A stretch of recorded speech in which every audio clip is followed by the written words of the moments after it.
Assalamualaikum warahmatullahi wabarakatuh. Alhamdulillah wassalatu wassalamu ala Rasulillah wa ala alihi wa sahbihi wa mawalah. Ikhwani fiddin rahimakumullah. Setiap muslim adalah hendaknya pandai mengambil hikmah ataupun pelajaran dari setiap peristiwa yang menimpa dirinya ataupun menimpa orang lain.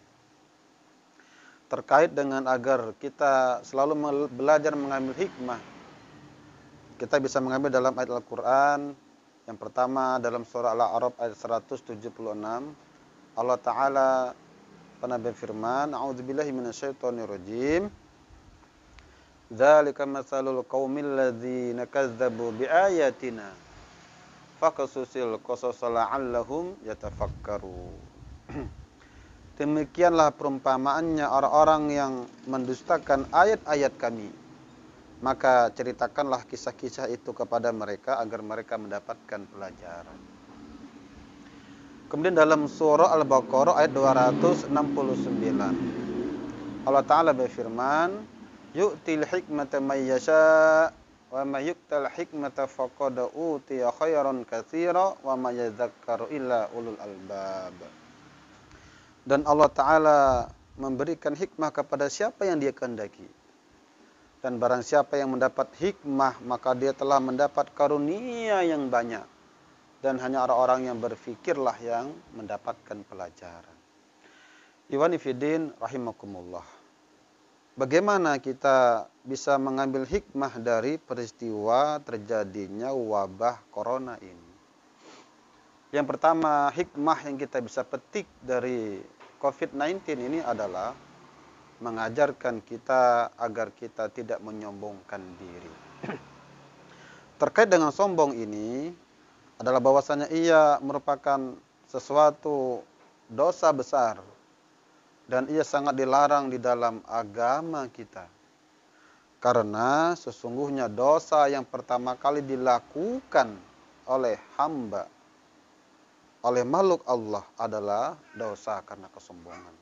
Bukankah iblis diusir dari surga oleh Allah Subhanahu wa taala karena kesombongannya? Dalam surah Al-Baqarah ayat 34 Allah Ta'ala berfirman, Wa idh qulna lil malaikati isjudu li adama fasajadu illa iblis aba wastakbara wa kana minal kafirin. Dan ingatlah ketika kami perintahkan para malaikat untuk bersujud kepada Nabi Adam alaihissalam. Semuanya bersujud kecuali iblis. Dan ia enggan dan menyombongkan dirinya. Dan ia termasuk ke dalam golongannya orang-orang yang kafir. Larangan menyombongkan diri ini juga kita bisa baca di dalam surah Luqman ayat 18. Wala tusa'ir khaddaka linnas wala tamshi fil ardi maraha innallaha la yuhibbu kulla mukhtalin fakhur. Janganlah kamu memalingkan mukamu dari manusia yang lain ketika berjalan. Dan janganlah kamu berjalan di muka bumi ini dengan dalam keadaan angkuh. Sesungguhnya Allah tidak menyukai orang yang sombong lagi membanggakan dirinya. Lebih tegas lagi dalam surah An-Nahl ayat 23 Allah Ta'ala berfirman, Innahu la yuhibbul mustakbirin. Sesungguhnya Allah Ta'ala tidak menyukai orang-orang yang menyombongkan dirinya. Ikhwani fiddin rahimakumullah. Di dalam hadis disebutkan bahwa Nabi kita pernah bersabda, Ala ukhbirukum bi ahlin nar. Qalu bala qal kullu utullin jawazin mustakbirin.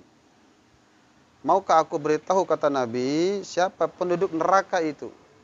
Para sahabat menjawab, tentu ya Rasulullah. Nabi berkata, sesungguhnya penduduk neraka itu semuanya kullun utullin, adalah orang yang keras lagi kasar. Jawazin, orang yang rakus lagi tamak. Dan orang-orang yang suka menyombongkan dirinya. Terakhir, dalam hadis yang lain disebutkan bahwasanya orang yang menyombongkan dirinya nanti tidak akan bisa masuk ke dalam surga. Nabi kita pernah bersabda dari Ibnu Mas'ud, la yadkhulul jannah man kana fi qalbihi mithqala dzarratin min kibr. Tidak akan masuk surga orang yang di dalam hatinya terdapat kesombongan walaupun seberat zarrah. Ada seorang lelaki bertanya, qala rajul, inna rajul yuhibbu an yakuna thawbuhu hasanan wa na'luhu hasanah. Bukankah laki-laki itu suka dengan baju yang bagus, dengan sandal yang indah? Nabi kita berkata, qol innallaha jamil yuhibbul jamal.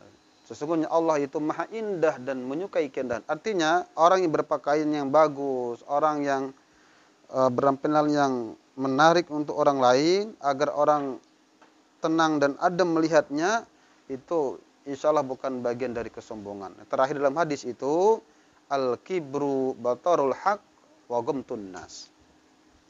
Sesungguhnya sombong itu, kata Nabi, adalah orang yang menolak kebenaran dan orang yang meremehkan manusia yang lain.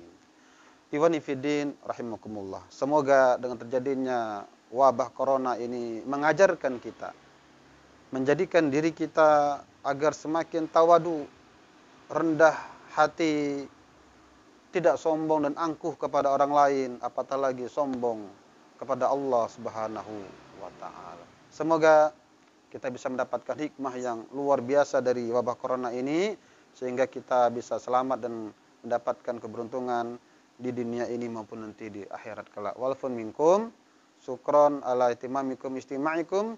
Wassalamualaikum warahmatullahi wabarakatuh.